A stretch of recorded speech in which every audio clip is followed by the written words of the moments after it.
through economic growth is a key to stability around the world. VOA's Mariama Diallo sat down with Hyde in this exclusive, wide-ranging interview. MCC was founded on a strong bipartisan consensus, so Democrats and Republicans very much support that model. And after 12 years, that support is very strong. And the president's budget is requesting a $100 million increase. That said, we know it's a really challenging fiscal and constrained fiscal environment.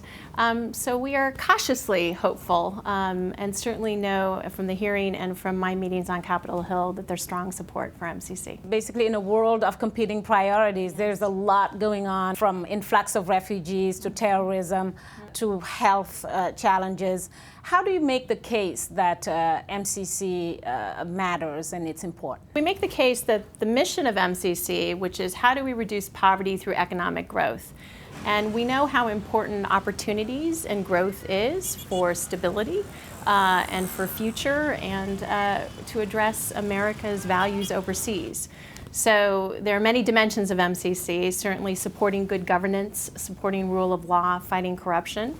There's strong support within Congress that these are important for America moving forward. You mentioned basically MCC having had bipartisan support. Let's remind people that it was started by a Republican president, President Bush, and carried over by President Obama. And this is election year in the U.S. Does any of the rhetoric you hear in the campaign trail worry you? MCC will be coming forward this year with a big compact in Niger. For example, on average, MCC's compacts are roughly $350 million.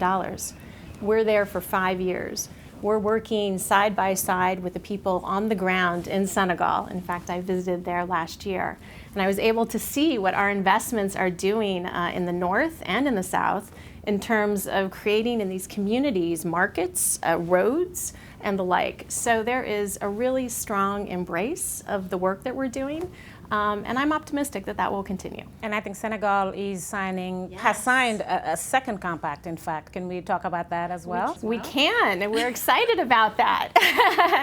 We're in the early stages of what that second compact will be. So in fact, we have teams that are there now. And the first part of our engagement is to look now at the economy and see what are those constraints to growth in particular. In other places, MCC, for example, in Ghana, has invested in power and in bringing electrification to areas where there is none. But we'll wait and see where we go forward in Senegal. What's interesting about Senegal is that the board specifically authorized us also to look at the region and to look at potential regional investments in West Africa from Senegal, or also maybe perhaps from Cote d'Ivoire, that we could maximize our impact. So we're excited about that as well. And while we're in West Africa, can we touch, there's a small country, Benin, that just elected a new president, yes. And you also are going to be doing work in Benin, right? This is our second compact with Benin. In the first investment, we focused on the port. Much of the GDP of the country is dependent upon volume that passes through the port.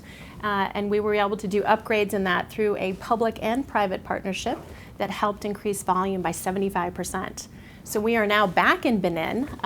We've invested $375 million solely in energy and helping to bring generation capacity and access to 2/3 of the country does not have that right now. There's an opportunity particularly in solar energy, which we're excited about in Benin, and then really focusing with the utility and some of the regulatory reforms. Before I move on to other countries, since you were in Senegal, you were in Africa, just curious to know from your point of view, seeing all the work that's been done in the past decade, like how did it feel, like concretely? Now I can close my eyes and I can see the faces of the kids that greeted us at the community that we were in the north. In fact, there was this fantastic rally and the people were there 2 or 3 hours before. We were able to see the road and the investment we've done. We were also able to go to one of the irrigation facilities where the water is flowing in and helping the farmers come back to the region.